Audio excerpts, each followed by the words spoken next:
یہ خبر آپ تک پہنچائیں گے ہم راولپنڈی سے، جس کے حلقہ PP-17 سے آزاد امیدوار راجہ راشد حفیظ کے انتخابی دفتر پر پولیس نے دھاوا بول دیا ہے، جبکہ پولیس نے سید پور روڈ پر قائم دفتر سے بینرز اور پیمفلٹس اٹھائے ہیں۔ آزاد امیدوار راجہ راشد حفیظ PTI کے سابق MPA ہیں۔ مزید جانتے ہیں ڈان نیوز کے رپورٹر طاہر نصیر سے۔ طاہر، بتائیے گا کیا اطلاعات ہیں اس سے متعلق؟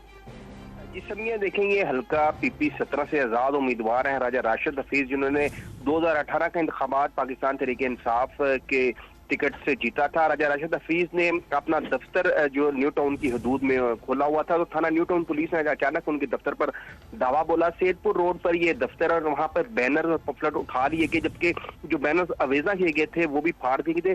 راولپنڈی پولیس کی بھاری نفری وہاں پر گئی اور ان کے دفتر میں توڑ پھوڑ کی بھی اطلاعات موصول ہو رہی ہیں، اور جتنے بینر تھے، جو پمفلٹ تھے، وہ بھی اٹھا لیے گئے، اور جو بینرز اویزہ کیے گئے تھے ان کی انتخابی مہم کے، وہ بھی تمام بینرز پھاڑ دیے گئے ہیں، اور جو دفتر سے بینر اور پمفلٹ وہ راولپنڈی پولیس اپنے ساتھ لے کر چلی گئی ہے۔ جی طاہر، بہت شکریہ، آپ نے اپڈیٹ کیا۔